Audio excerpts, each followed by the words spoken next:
soporte vital avanzado en trauma y en carga. Lo de carga lo vamos a ver allá, pero aquí vamos a tratar de ver algunos conceptos de trauma. Y vamos a revisar algunos errores que tal vez podrían verse al hacer este tipo de prácticas, ¿sí? ¿Cuál es la importancia de tener los primeros auxilios? ¿No? Estar en una intervención oportuna, eficaz al paciente. A veces un simple hecho de suspender la mandíbula podría desobstruir la vía aérea, a veces la lengua cae y eso podría estar en un paciente inconsciente obstruyendo su vía aérea. Con solo el hecho de levantar su mentón podríamos liberar esa obstrucción y el paciente vuelve a ventilar espontáneamente, ¿de acuerdo? Ese simple hecho, entonces esa es la pericia que tenemos que tener de dar un manejo oportuno, ¿no? Puedes tener un paciente inconsciente que se está desangrando, entonces con solo presionar sobre la herida ya podríamos haber hecho apto por ese paciente. Este es el primer eslabón en toda una cadena, ¿no? De supervivencia, ¿de acuerdo? Además que nos permite optimizar el traslado de este paciente a un centro asistencial. Estamos viendo aquí un accidente de tránsito, ¿no? Esto es una colisión, probablemente contra otro vehículo, objeto fijo, no sabemos, pero ya podemos ver aquí la cinemática de la lesión, alta energía, ¿sí? Desaceleración de alta energía. Los ocupantes de este vehículo probablemente, de hecho, han sido dañados, ¿no? De alguna forma. Es evidente por la magnitud del daño que ha causado en el vehículo. Se han reventado los airbags y eso nos indica alta energía. Per se, cualquier accidente de tránsito ya se considera de alta energía. ¿De acuerdo? Estamos hablando de más de 30 km por hora, que es la velocidad, digamos, necesaria para mantener una motocicleta equilibrada, ¿no? Que está a cierta velocidad. ¿Ya? Ahora, ¿cuál es el manejo oportuno que haríamos en este caso? Si agarramos por los pies y lo traccionamos sobre la asfalto, no sería muy apropiado, ¿no? Porque ahí estamos tal vez proporcionándole otras lesiones, además de las que ya probablemente tenga. Quizás hubiera sido mejor ponerle un collar cervical, tratar de moverlo en bloque, poner una tabla rígida y hacer la explicación de este paciente de esa forma. ¿Me dejo entender? ¿De acuerdo? Ok. Una vez que hemos tomado contacto con el paciente, antes de iniciar cualquier maniobra, tenemos que precautelar primero nuestra seguridad, ¿sí? Dependiendo del escenario en el que se esté llevando esta primera acción. Puede ser un incendio, puede ser ahogamiento, puede ser asfixia por humo, puede ser un accidente de tránsito.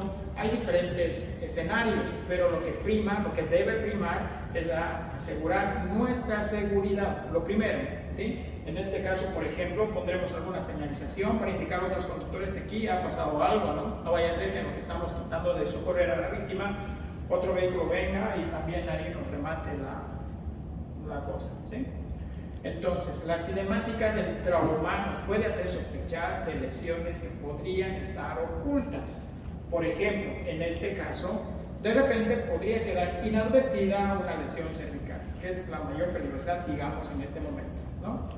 O cualquier otra lesión. Mucho depende de cómo se ha producido este accidente, ¿sí? Si es por inmersión, por ejemplo, en agua, ¿no? Entonces, esa cinemática ya nos puede indicar de que hay líquido dentro de los pulmones, ¿sí? En un incendio, lo mismo.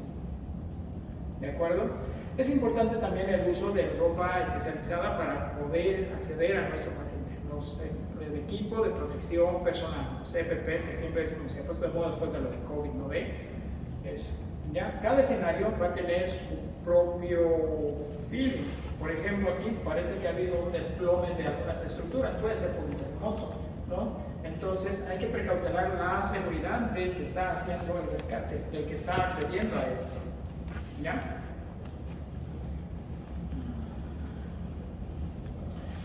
Deberían estar con ropa de seguridad, ¿cierto? Cascos, guantes, botas, qué sé yo.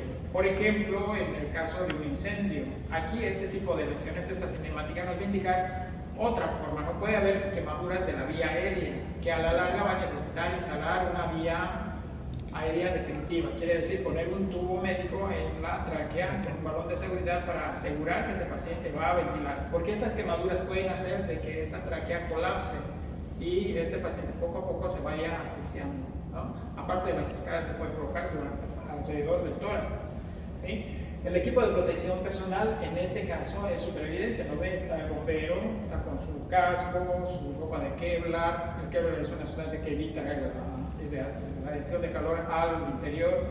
su mascarilla, puede que tenga su oxígeno, guantes, entonces está preparado con su equipo de protección personal.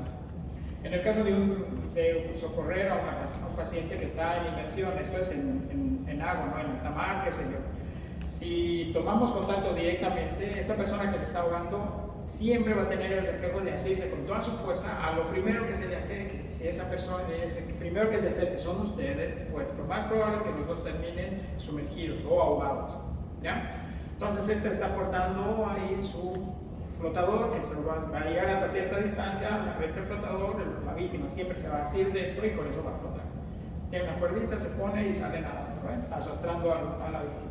¿De acuerdo? Entonces, cada escenario va a tener su equipo de protección personal. En nuestro caso específico, al socorrer a una víctima, sea en la sala de emergencias o sea en medio extrahospitalario, tenemos esta bata, ¿no?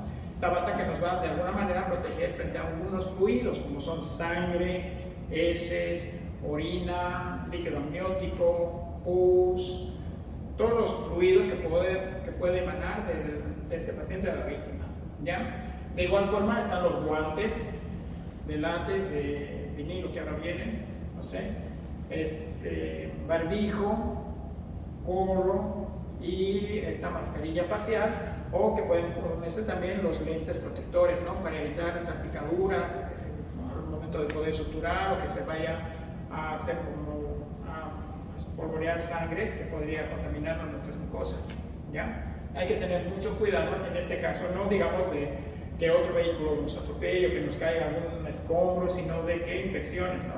Como VIH, hepatitis B, qué sé yo. ¿De acuerdo? Eso. Por ejemplo, aquí estamos viendo una... ¿Qué ven? Es súper evidente, ¿no ven? Claro, cuando ya tenemos la imagen, podemos decir, sí, aquí hay una lesión, pero imagínate, a este paciente está con el abrigo, está con la ropa, está recostado, qué sé yo, no es tan evidente en ese momento, ¿sí? Pero la forma en la que ha ocurrido este trauma nos va a indicar lo que está sucediendo.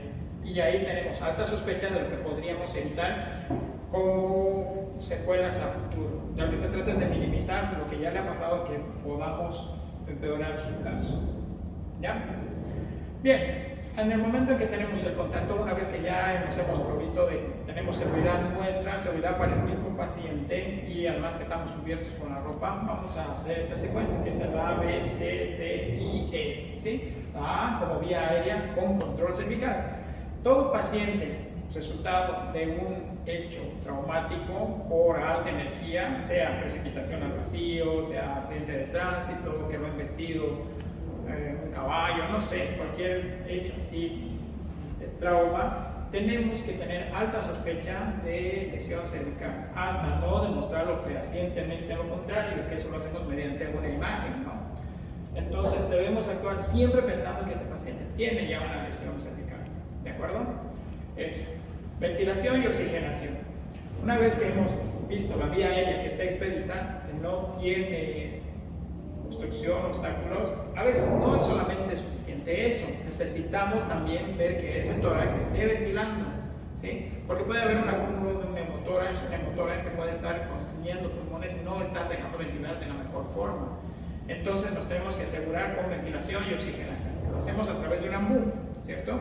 A veces se pone una cádula de Geder, que es como una especie de signo de interrogación, pero está observado eso porque a veces al instalarla podemos desencadenar reflejo nauseoso y el paciente puede vomitar.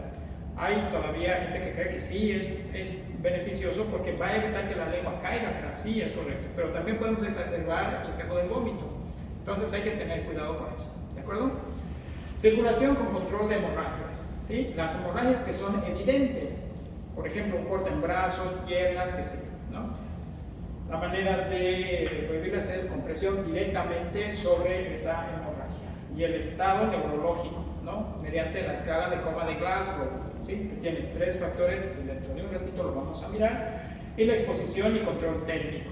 Exponer a la víctima. Debemos de retirar toda la ropa, exponerla por completo para buscar lesiones asociadas a este trauma.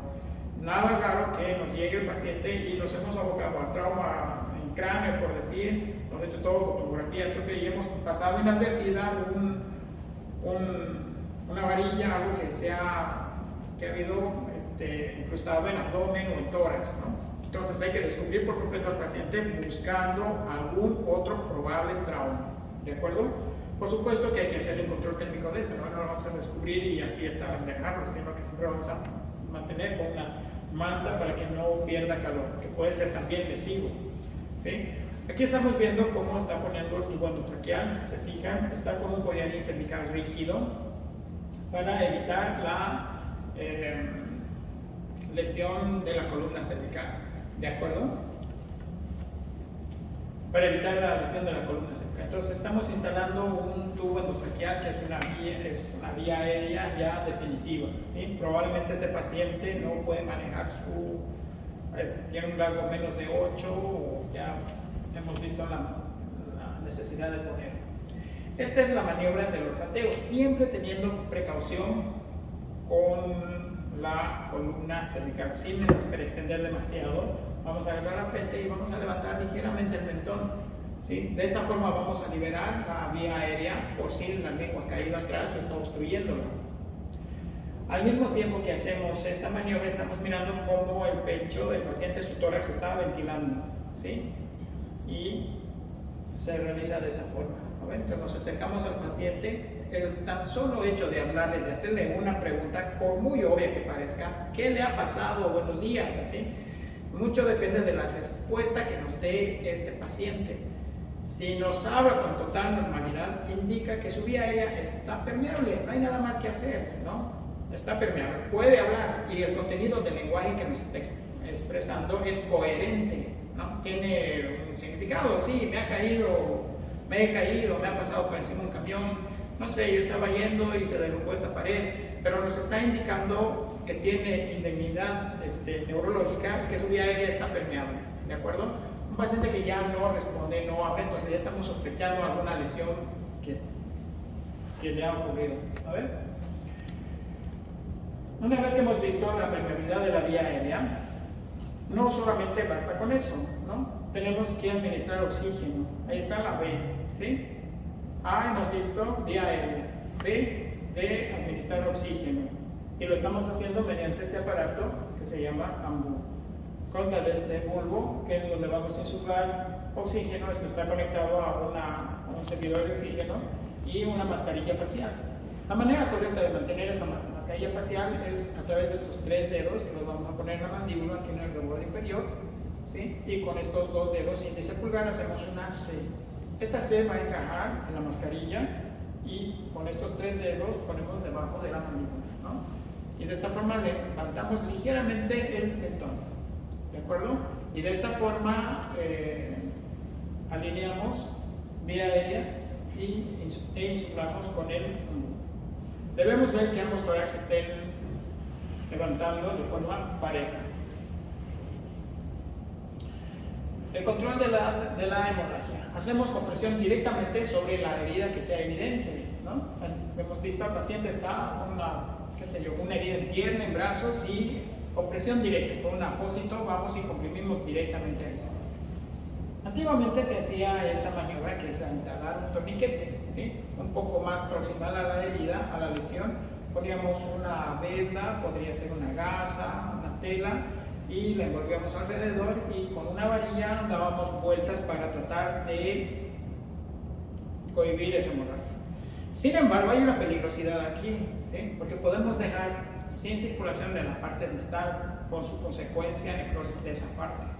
Entonces está observado esto, de preferencia no hacerlo, salvo algunas excepciones. Por ejemplo, que haya habido ablación completa del miembro, que el paciente haya perdido por completo la mano y acá en el muñón que queda, sí podríamos aplicar un torniquete, puesto que ya no hay riesgo de hacer más lesiones de forma distal, ¿no? De todas maneras ya esta mano está perdida, entonces ahí sí podríamos poner un torniquete, pero bajo esa salvedad.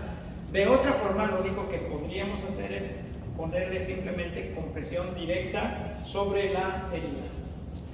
Ahora, es probable que haya otras formas de sangrado que pasen inadvertidas, por ejemplo, las que se dan dentro del abdomen o dentro del tórax, ¿no?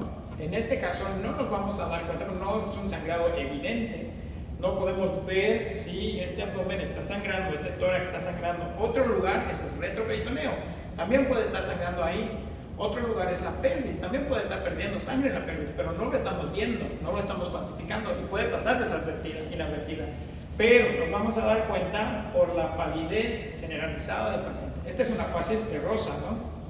Es una palidez ceniza que dicen, ¿sí? Ceniza. Y si se fijan, sus miembros inferiores o los apéndices, brazos, piernas, están de la misma forma. Llenado capilar es exiguo. Llenado capilar es cuando presionas el lecho unguial y es rosado generalmente. Ustedes presionan y se pone blanco. Dejan de presionar y no tarda ni un segundo en volverse otra vez rosado. Llenado capilar, un segundo. 2, 3. Más de 3, este paciente no está siendo perfundido de la manera correcta. No quiere decir que aquí hay ya una lesión vascular. Está perdiendo sangre de alguna forma.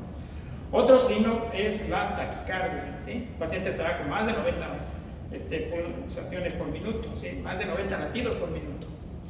Otro signo de esto es la presión arterial de este paciente que va a estar disminuida, ¿no? Entonces, presión arterial disminuida, con taquicardia, llenado capilar exiguo, palidez, alteración del estado de conciencia, ¿sí? El paciente no va a estar lúcido, puede estar ya divagando.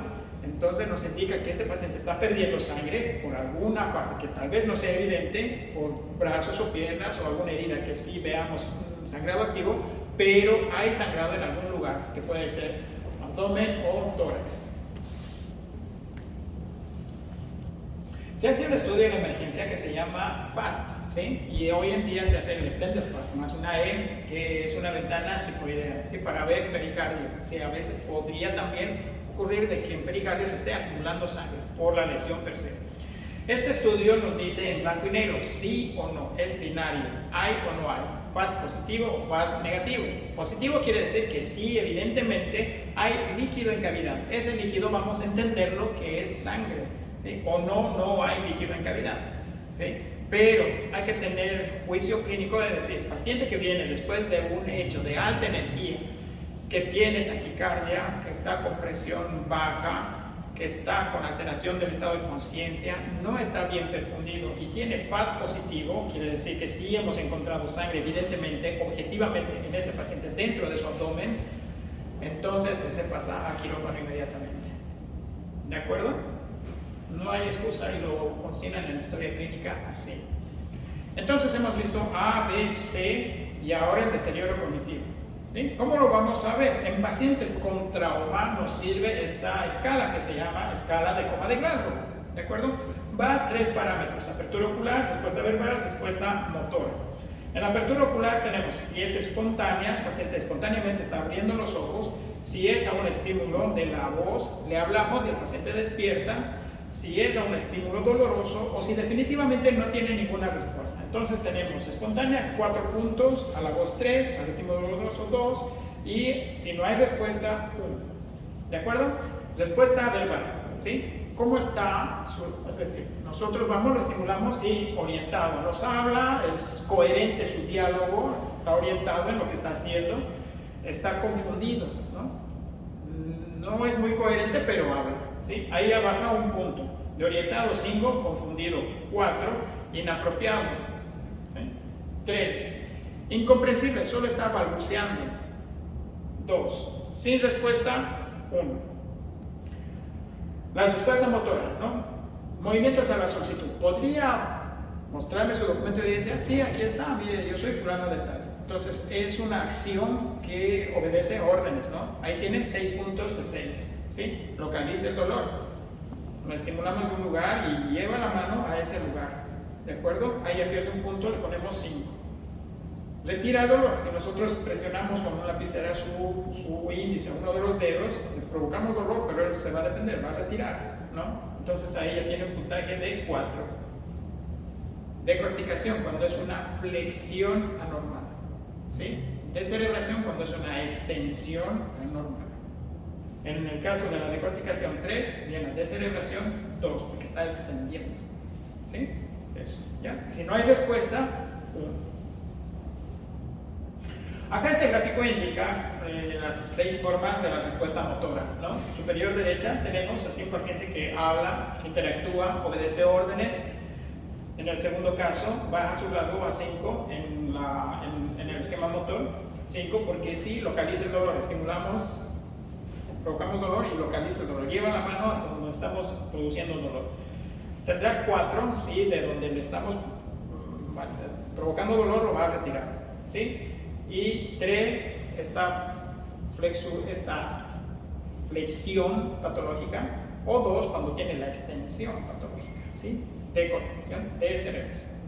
¿De acuerdo? Eso. Y si no hay ninguna respuesta, entonces es 1. Sumados los 3 parámetros, apertura ocular, respuesta verbal, respuesta motora, vamos a obtener en el mejor de los casos un puntaje de 15. Glasgow 15 de 15. Se pone así, escala de coma de Glasgow 15, raya 15. Quiere decir que este paciente está orientado, está bien, es activo, reactivo, no tiene mayor problema en ese momento. Ojo que no quita que sí podría complicarse después, hay que hacer una segunda revisión posterior, unos 30 minutos, una hora después, sí, pero en este momento él está con un Glasgow de 15 sobre 15. Podría ser que alguno de estos factores esté alterado, ¿no? Y este resultado nos dé 8. En ese caso estamos obligados a instalar un tubo endotraqueal, porque este paciente no va a poder manejar su vía aérea, ¿sí? Está en un grado de casi inconsciencia con un Glasgow de 8. Este paciente hay que ponerle tubo endotraqueal, es indicativo para poner tubo endotraqueal. ¿De acuerdo? ¿Qué más les quiero decir acerca de esto? Se utiliza en trauma porque ¿qué sucedería si este paciente en realidad está bebido? Si ha tomado bebidas alcohólicas o está bajo efectos de alguna droga, esto va a variar. Pero no va a variar por un efecto de trauma, va a variar porque está ebrio. ¿No? Una persona que está ebria nos va a dar un Glasgow de 3 tal vez, ¿no? 3 que sería así infame, ese paciente está ya cadáver, pero es porque está ebrio. No lo vamos a entubar, ¿no? Entonces hay que tener ahí juicio, ¿de acuerdo? Hay otras escalas de Pittsburgh, por ejemplo, que nos ayudarían en ese caso, que lo que hacen es verificar el tallo cerebral, ¿sí? Son respuestas del tallo, pero ya lo van a ver en semiología seguramente. Y por último tenemos la E de exposición. Vamos a exponer a la víctima por completo. Entonces ya hemos visto A, vía aérea, B, si está respirando bien, C, circulación, control de hemorragias, D, el deterioro neurológico, y la E ahora, que es la exposición del paciente. Esto es una búsqueda activa de alguna otra lesión asociada que podría pasar. ¿De acuerdo? Eso. Naturalmente hay que proteger de pudor al paciente y de que no nos vaya a hacer, que no se nos vaya a enfriar, ¿no? Hay que protegerlo con control térmico, se dice eso. Bueno, la reanimación cardiopulmonar, ¿no? Aquí es cuando vemos un paciente que está inconsciente, no precisamente por trauma, pero puede presentarnos en la guardia que venga inconsciente. Entonces iniciamos RSP. La indicación es, en cuanto notamos que un paciente no tiene signos vitales, está inconsciente, es indicativo de iniciar RSP. ¿Cuándo terminamos de hacerlo? Cuando recuperamos signos vitales o no. Cuando nos informan que este paciente, o sea, este paro que ha pasado con el paciente es un desenlace lógico de su enfermedad de base. Quiero decir, un paciente de 93 años con un astrocitoma, un cáncer cerebral que ya estaba en las últimas, entonces es lógico que haya hecho paro, ¿no? En ese caso no es necesario reanimarlo. 3, cuando hay una orden expresa de los familiares o del mismo paciente de no reanimarlo en caso de que pueda pasar a llegar a un paro, ¿sí? Y 4, después de 30 minutos de haber hecho una RSP enérgica en el paciente. Y lo van a consignar de esa forma en su historia clínica, ¿no ven? Entonces, el paciente llega sin signos vitales, se realiza RSP de manera enérgica durante 30 minutos, sin respuesta, se deja de hacer RSP. ¿Sí? Eso. ¿Ya?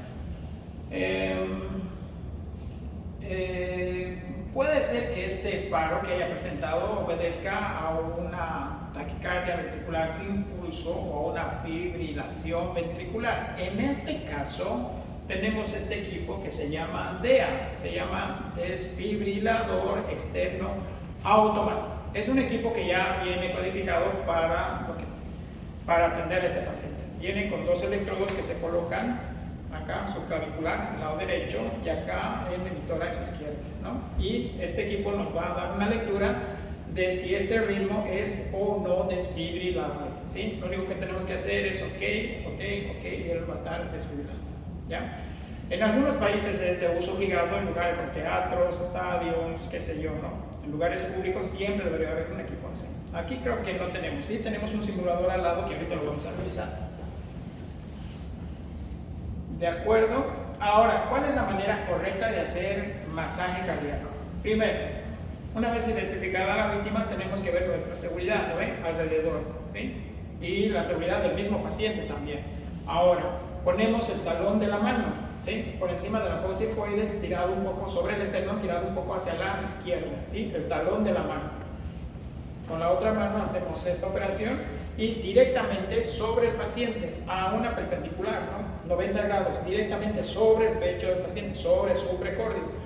No podemos doblar los codos, eso sería ineficaz.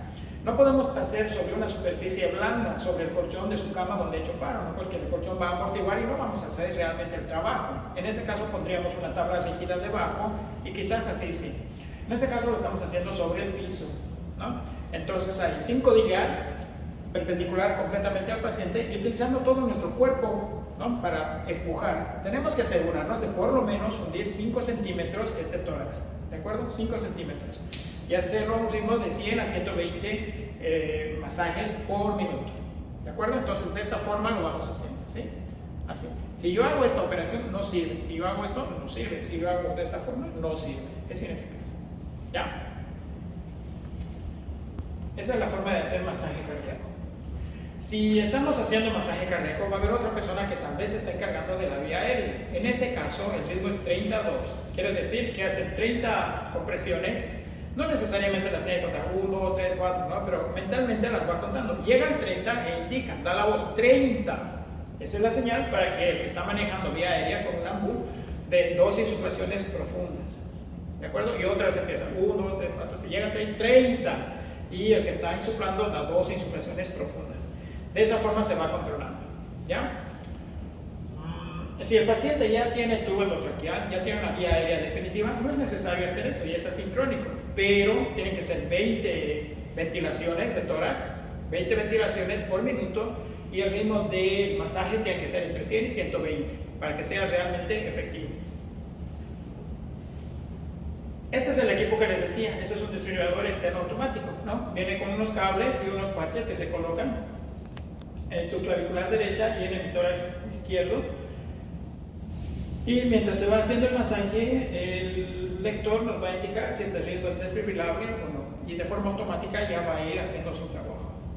¿De acuerdo? ¿Cuáles son los errores frecuentes en una tensión inicial?